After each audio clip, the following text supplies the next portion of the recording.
मामला जून 2017 का है। इसकी चार्जशीट अगस्त 2017 में आती है। उसके बीच में कहीं भी ये मेरे पिता का कहीं भी नाम नहीं लेती हैं।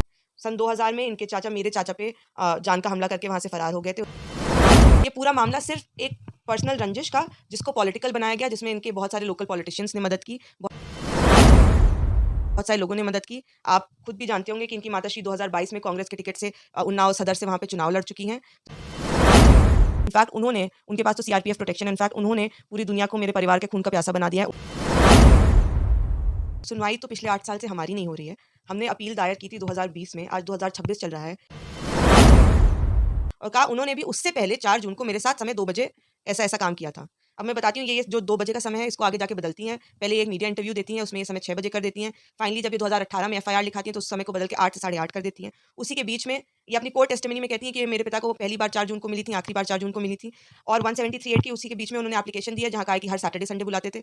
तो इन्होंने मतलब जैसे-जैसे समय बदलता गया, इन्होंने अपनी कहानियाँ उसमें बदलती रहीं। जब ये आत्मदाह करने 8 तारीख को आईं, तब तक इनके पिता जीवित थे। लेकिन ये इंटरव्यू दे रही हैं अपना मीडिया का उस वक़्त, और ये पहले ही कह दे रही हैं कि मेरे पिता की मृत्यु हो गई है। हम नार्को टेस्ट माँगते रह गए, हमारे केस में नार्को टेस्ट नहीं कराया, लेकिन एक्सीडेंट वाले केस में उनका पॉलीग्राफी टेस्ट हुआ है जो,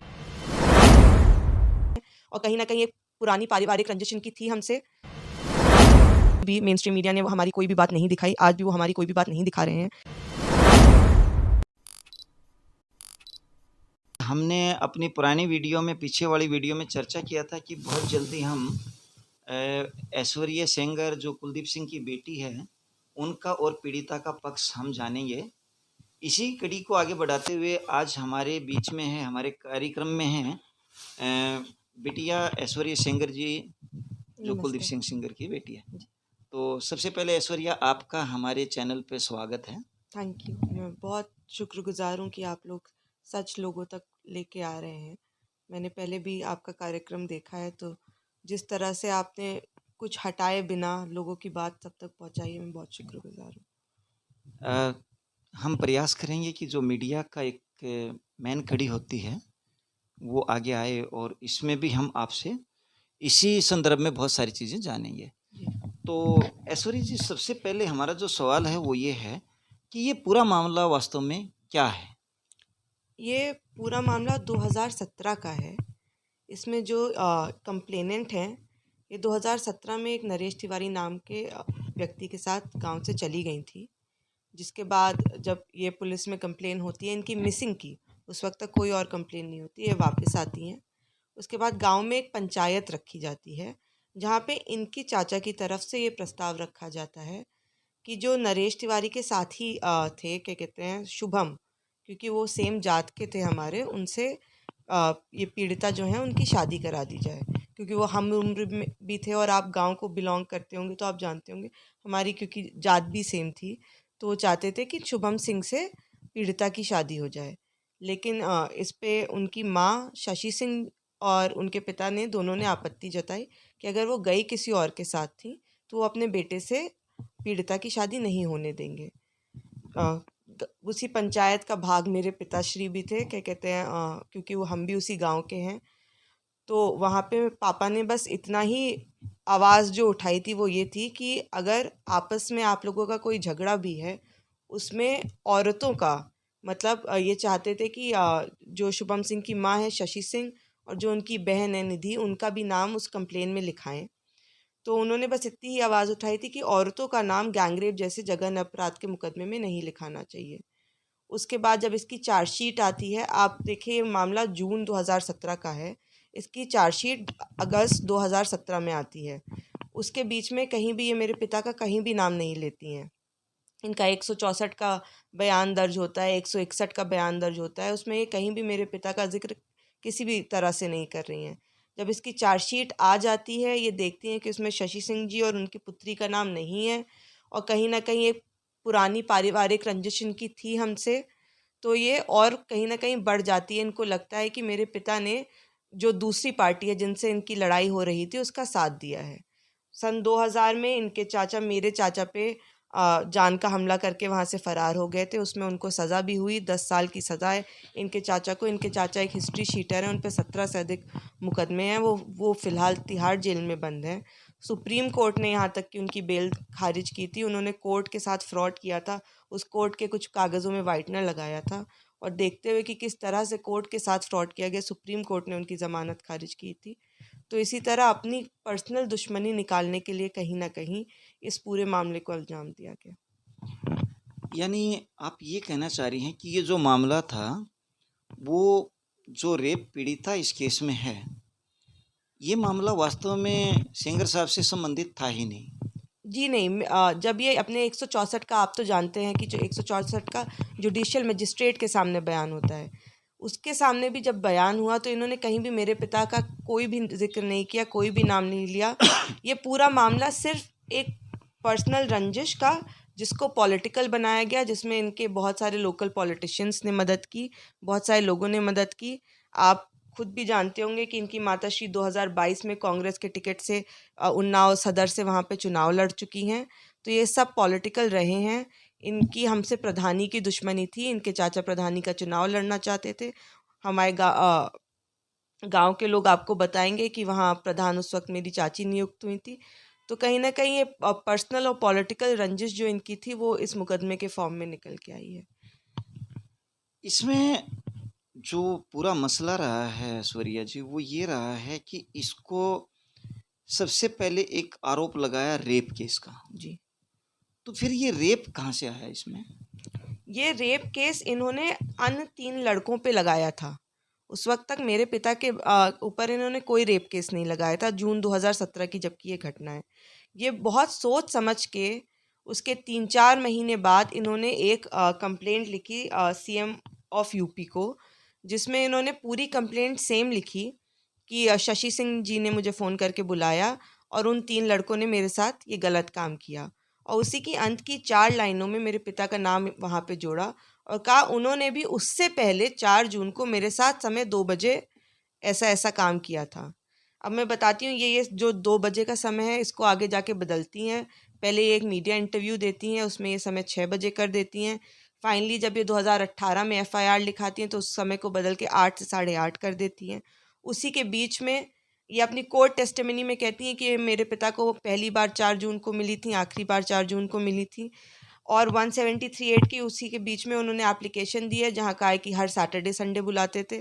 तो इन्होंने मतलब जैसे जैसे समय बदलता गया इन्होंने अपनी कहानियाँ उसमें बदलती रही, उसी हिसाब से इम्प्रूवमेंट्स करती चली। जो भी चीज़ इनको लगा कि मीडिया में ज़्यादा सूट करेगी बोलना, कोर्ट के हिसाब से ज़्यादा सूट करेगी बोलना, उस हिसाब से इन्होंने अपने सारे बयान बदले। जो 164 के बयान हैं, उसमें पहले वाले बयान में विधायक जी को इन्होंने कहीं पे भी जी, कहीं भी नहीं। नामज़द नहीं किया। इस तारीख की कोई घटना का भी ज़िक्र नहीं किया इनफैक्ट उन्होंने। ऐश्वर्या जी, जब ये चीज़ें हमारी आई और जब मीडिया के सामने ये गया, तो इसी में एक जो कड़ी आगे बढ़ी वो ये बढ़ी कि भई जो विधायक जी हैं उसके कारण हमें कहीं सुना नहीं जा रहा है, और जब हमारी कहीं सुनाई नहीं हो रही है तो वो बहुत मजबूत आदमी हैं, इसलिए हमारी सुनाई नहीं हो रही है। तो फिर उन्होंने सीएम ऑफिस में जाके आत्मदाह जैसी घटना को अंजाम देना पड़ा। वो एक मसला क्या था? सुनवाई तो पिछले 8 साल से हमारी नहीं हो रही है। हमने अपील दायर की थी 2020 में, आज 2026 चल रहा है। ये हर बार किसी न किसी तरह से ये मामला बढ़ता ही चला जा रहा है। प्रॉपर सुनवाई हमें आज तक नहीं मिल पाई है।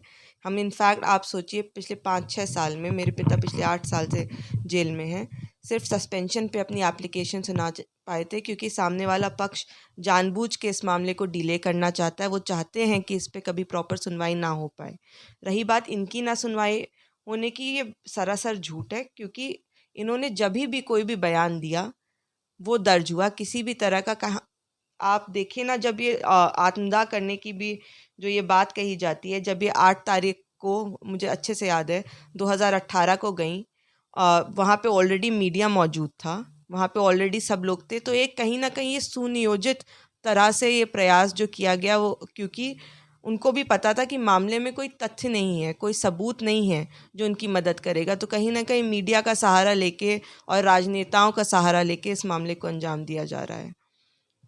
आप ये बहुत बड़ी बात कह रहे हैं। आप ये कहना चाह रहे हैं, इसमें जो मैं समझ पाया हूँ कि जिस दिन इन्होंने आत्मदाह का प्रयास किया उस समय पहले से ही इन्होंने उसकी प्लानिंग की थी। इसकी प्लानिंग भी की हुई थी और ये आप देखेंगे कि जब ये आत्मदाह करने 8 तारीख को आई, तब तक इनके पिता जीवित थे। लेकिन ये इंटरव्यू दे रही हैं अपना मीडिया का उस वक्त, और ये पहले ही कह दे रही हैं कि मेरे पिता की मृत्यु हो गई है। तो कहीं ना कहीं ये सोचने वाली बात है कि अगर लड़ाई 3 तारीख को हुई थी इनके पिता से, और ये 8 तारीख तक ये चुप बैठी रहीं, 8 तारीख तक वो प्लानिंग करके वहाँ पे आती हैं, और 8 तारीख तक अपने पिता के जीवित होने के बावजूद कोई इंसान अगर मीडिया में कह दे रहा है कि मेरे पिता की मृत्यु हो गई है, तो ये किस तरह से सुनियोजित तरह से पूरी चीज़ को अंजाम दिया गया है। ऐश्वर्या जी, जो आपका कहना है वो एक बहुत बड़ी कड़ी को मोड़ रहा है। आप ये कहना चाह रहे हैं इस बात में, इस घटनाक्रम में, कि जिस दिन इन्होंने पहली बार ये बोला है कि उनकी डेथ हो चुकी है, जी, इनके पिताजी की डेथ उसके बाद हुई है। उसके बाद हुई है, उस वक्त तक वो जीवित थे, और मीडिया का वहाँ पे ऑलरेडी मौजूद होना, इनके ये सारे स्टेटमेंट्स देना, और उसी के बाद इनके पिता की मृत्यु हो जाना, तो कहीं ना कहीं ये दिखाता है कि ये पूरी चीज़ किस तरह से एक कॉन्स्पिरेसी थ्योरी की तरह, एक उसकी तरह मेरे पिता के खिलाफ, क्योंकि उनको पता था कि ये जो मुकदमा लिखवाने जा रही हैं, ये जो मुकदमे की बात कर रही हैं, उसमें कोई तथ्य नहीं है। तो इन लोगों ने, क्योंकि मेरे पिता एमएलए थे उस वक्त, और उनको पता था कि वो ऐसा इल्ज़ाम लगाएंगी तो उसमें मीडिया हाईलाइट होगा, तो इन्होंने कहीं ना कहीं मीडिया का सहारा लेते हुए ये पूरा मुकदमा बनाया। हाँ, बिल्कुल, जो आपने अभी बताया है, इनका सीधा-सीधा आरोप ये भी है कि मेरे पिताजी की जो डेथ हुई है, वो सेंगर साहब की वजह से हुई है, उन्होंने करवाई है। मैं बताना चाहूँगी जितने भी लोग देख रहे हैं उनको, कि जिस दिन की इनके पिता की मार पिटाई भी हुई है, क्या कहते हैं, मारपीट आपस में गांव के लोगों के साथ हुई है, जिन लोगों के साथ हुई है वो ये मानते हैं कि हमारे साथ उनकी मारपीट हुई थी। और 3 तारीख को जब ये मारपीट हुई है, मेरे पिता दिल्ली में मौजूद हैं, मेरे पिता उन्नाव में मौजूद भी नहीं है। ये तो सीबीआई ने तक माना है कि उनकी लोकेशन उस वक्त दिल्ली की है, और ये इनके घर वालों ने भी माना है कि किसी को नहीं पता था कि 3 तारीख को वो गांव में आएंगे। तो किसी भी तरह से उसमें हम प्लानिंग नहीं कर सकते थे, क्योंकि ना हमको पता था कि ये गांव में आने वाले हैं, और ना मेरे पिता की उस वक्त मौजूदगी है वहाँ पे। और एक और बात बहुत इंटरेस्टिंग है, आप देखेंगे 3 को ये लड़ाई होती है इनके पिता की, 3 अप्रैल 2018 को। 4, 5, 6, 7, 8 वो ठीक रहते हैं। जिस दिन ये आत्मदाह करने आती हैं, ये कहती हैं हम मिट्टी का तेल दिल्ली से ही लेके आए थे, जिस दिन ये आती हैं, और उसी दिन के बाद 9 तारीख की सुबह इनके पिता की कुछ घंटों बाद मृत्यु हो जाती है। एमएलसी में भी पाया गया है कि जो चोटें उनको मारपीट के वक्त आई थी, उससे ज़्यादा बढ़ी हुई चोटें तब थी जब उनकी मृत्यु होती है। तो कहीं ना कहीं इस एंगल पे सीबीआई ने भी जांच नहीं की, और उनको जांच करने की ज़रूरत थी कि एक्चुअली जेल में ऐसा क्या हुआ, और कौन लोग मौजूद थे वहाँ पे, किन लोगों की मौजूदगी की वजह से क्या अंदर हुआ। और ये सारा चीज़ जो प्लान करके मेरे पिता पे मरने की जो कोशिश की जा रही है, वो बहुत ही गलत है। इसमें पीड़िता पक्ष का एक और आरोप भी है कि जब हम कहीं अपनी गाड़ी से जा रहे थे, तो उसमें उनके वकील भी मौजूद थे, उनकी बुआ जी भी, उनकी मासी जी भी मौजूद थी। तो ये कहा जा रहा है कि कुलदीप सेंगर जी ने हमारी गाड़ी का एक्सीडेंट करवा दिया, और उसमें जो है हमारे यहाँ पे 3 लोगों की एट द स्पॉट डेथ हो गई। ये सरासर ये तो कोर्ट ने भी नकार दिया है। मेरे पिता, ये जो मुकदमा है ये इनके द्वारा लिखाया गया था। हमारी फैमिली को बहुत हैरेस भी किया गया उस वक्त जिस वक्त ये मुकदमा लिखवाया गया, और एक्सीडेंट केस में कोर्ट ने ही पाया, और उन्होंने मेरे पिता को डिस्चार्ज किया है। वो एक नेचुरल एक्सीडेंट था, और यहाँ तक कि ये कहीं नहीं जा रहे थे, ये अपने रिपोर्ट में लिखा हुआ है, ये इनके चाचा उस वक्त रायबरेली जेल में बंद थे। ये रायबरेली जेल अपने चाचा से मिलने जा रही थी, और गाड़ी, बहुत बारिश का दिन था, गाड़ी बहुत तेज़ चला रही थी, और गाड़ी, आप रिपोर्ट पढ़ेंगे, आप, मैं चाहती हूँ आप लोगों तक वो रिपोर्ट पहुँचाएँ, गाड़ी जाके ट्रक में भिड़ गई एक। और जो मीडिया में इस तरह दर्शाया गया कि ट्रक ने आके गाड़ी को उड़ा दिया, जो कि कहीं से दूर दूर तक सच्चाई नहीं है। और यही सब आप ये देखिए ना कि जो बेचारे ट्रक ड्राइवर थे, जो गरीब लोग उस वक्त वहाँ मौजूद थे, उनको किस तरह से उनके साथ बर्ताव किया गया। हम नार्को टेस्ट मांगते रह गए, हमारे केस में नार्को टेस्ट नहीं कराया, लेकिन एक्सीडेंट वाले केस में उनका पॉलीग्राफी टेस्ट हुआ है, जो ड्राइवर और जो मालिक थे वहाँ पे, ये असर्टेन करने के लिए कि कहीं वो हमसे तो नहीं जुड़े हुए थे। और हर तरह के टेस्ट, हर तरह की फॉरेंसिक एविडेंस आने के बाद कोर्ट ने ये करार दिया कि ये नेचुरल एक्सीडेंट था जिससे हमारा कोई लेना देना नहीं था। और आज भी अगर वो मीडिया में ये बातें बोल रही हैं कहीं ना कहीं, तो ये दर्शाता है कि वो किस तरह से सच को तोड़ मरोड़ के लोगों के सामने पेश करना चाहती हैं और दर्शाना चाहती हैं कि जो मुकदमा ख़त्म हो चुका है, जो मुकदमा अब है ही नहीं मेरे पिता पे, उसमें भी उनका हाथ था। ये मैं बहुत कम केसों में मैंने देखा है, और मैं ये कह सकता हूँ कि शायद ये पहला केस होगा जो ऐश्वर्य जी आप कह रहे हैं कि जहाँ आरोपी बार बार नार्को टेस्ट की बात कर रहा जी। है। तो इसका मतलब ये है कि आप श्योर कर रही हैं कि आप निर्दोष हैं इस विषय में? मैं पिता के विरुद्ध इस मुकदमे में भी, इसमें आप जजमेंट मेरा पब्लिक है, आप सभी पढ़िए। मेरे पिता के विरुद्ध इसमें जो कंप्लेनेंट हैं, जो पीड़िता हैं इसकी, उनकी टेस्टिमनी के सिवा और कोई भी सबूत मेरे पिता के खिलाफ नहीं है। इनफैक्ट मेरे पिता की सीडीआर लोकेशन ये दिखाती है कि उस वक्त वो घटनाक्रम से दूर थे। वो जो इनका फ़ोन है वो ये दर्शाता है कि जो ये फाइनली भी टाइम बता रही हैं ये फ़ोन पे बात कर रही थी। इन्होंने एक नकली सर्टिफिकेट लगाया अपने आप को नाबालिग दिखाने के लिए। जो सारे सबूत हैं इस मैटर में वो सब यही दर्शाते हैं कि ये घटना जिसका ये ज़िक्र करती हैं वो ये कभी हुई ही नहीं और मेरे पिता निर्दोष हैं। ये जितनी सारी बातें आपने अभी बताई हैं या अभी बहुत सारे इंटरव्यूज मैंने आपके और भी देखे हैं, उसमें भी ये चीज़ें सामने आ रही हैं। जी। क्या ऐसा कभी पहले नहीं हुआ जब ये पूरा घटनाक्रम हो रहा था, उस समय आप लोगों ने कोई पक्ष अपने को निर्दोष बताने के लिए या मीडिया के सामने या गवर्नमेंटल मशीनरी जो जांच कर रही थी उसके सामने क्यों नहीं रखा? हमने मेरे पिता ने अपना पूरा पक्ष सारा मीडिया के सामने रखा था। इनफैक्ट वो उस वक्त भी कागज़ लेके बैठे थे, वो मीडिया वालों को दिखा रहे थे कि ये हमारा पक्ष है। जो सामने वाले लोग हैं वो हिस्ट्री शीटर हैं, वो प्लान करके कर रहे हैं। लेकिन मीडिया ने तभी भी, मेन स्ट्रीम मीडिया ने हमारी कोई भी बात नहीं दिखाई। आज भी वो हमारी कोई भी बात नहीं दिखा रहे हैं कहीं ना कहीं। और मुझको यही लगता है कि हम बहुत सीधी तरह से कोर्ट में सारे सबूतों को लेके चल रहे हैं। और उस वक्त भी उन्नाव के लोगों ने सच बताया था, वो आज तक सच बता रहे हैं। लेकिन ये हमारा दुर्भाग्य है कि मेन स्ट्रीम मीडिया, जो लोग चैनल ये बड़े बड़े जो हैं, वो दूसरा पक्ष दिखाना ही नहीं चाहते हैं। इस घटनाक्रम में पूरे में बहुत सारी चीज़ें आई कई बार जो आपने बताया है।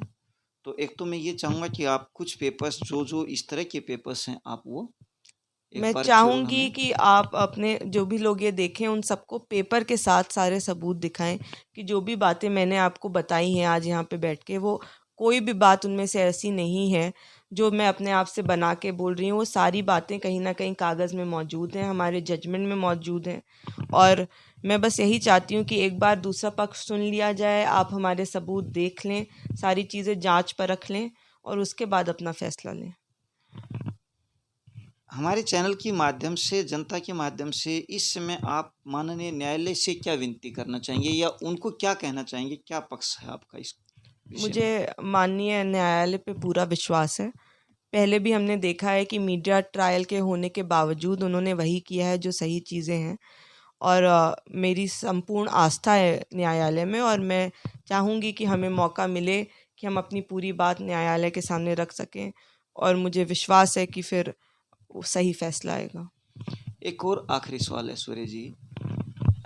अभी जब ये सेंगर साहब को एक तरह से बेल ग्रांट किया गया या हम कहें कि ऑर्डर स्टे किया गया, और फिर जब ये मीडिया में आया तो मीडिया में जो पीड़िता अभी आई है तो उसका ये कहना है कि भी अगर सेंगर साहब बाहर आ गए तो वो पता नहीं मेरे साथ या मेरे परिवार के साथ क्या करेंगे, मेरे बच्चों के साथ क्या करेंगे। तो इस पे आप क्या कहना चाहेंगे? मैं यही तो कहना चाहती हूँ कि वो सबूतों पे बात नहीं करना चाहती। ये घटना हुई कि नहीं हुई उस पे कोई बात नहीं कोई करना चाहता है।